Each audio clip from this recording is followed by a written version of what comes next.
Sosok Abdul Halim mantan Kades Desa miliarder, dulu pahlawan kini tersangka, diduga kuasai aset desa dan investasi warga. Sosok Abdul Halim, mantan Kepala Desa Sekapuk, Ujung Pangkah, Gresik diduga melakukan penggelapan aset desa.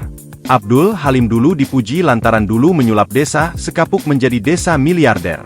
Namun tak disangka ia kini duga telah menguasai aset desa dan terkait investasi warga untuk wisata desa. Abdul Halim ialah mantan nahoda kapal yang maju dalam Pilkades 2017. Lantas ia terpilih menjadi Kades Sekapuk di akhir tahun 2017. Sosoknya cukup nyentrik sebagai Kades. Rambutnya gondrong dan memiliki jenggot panjang. Sebagai pemuda, dia memiliki pemikiran modern untuk menjadikan desanya sebagai desa wisata. Bukit Kapur bekas galian tambang dia sulap menjadi destinasi yang instagramable. Berlokasi di sekitar Jalan Deandles Pantai Utara Jawa Timur, Setigi memiliki lahan seluas 6 hektare. Objek wisata ini menjadi primadona warga Gresik dan sekitarnya seperti Surabaya, Sidoarjo, Lamongan hingga Tuban.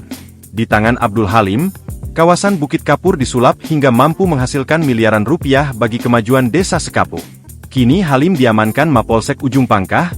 Warga datang merekam kedatangan Halim yang diapit petugas sebelum masuk ke dalam mobil Polsek Ujung Pangkah. Halim dibawa menuju Mapolres Gresik.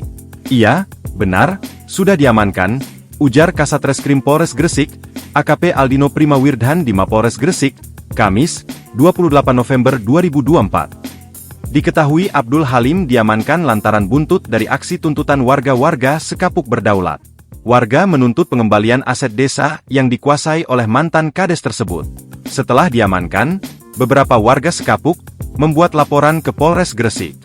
Untuk laporannya diduga masalah dari beberapa sertifikat aset desa yang tidak dikembalikan sampai saat ini, imbuhnya. Download Tribun X sekarang, menghadirkan lokal menjadi Indonesia.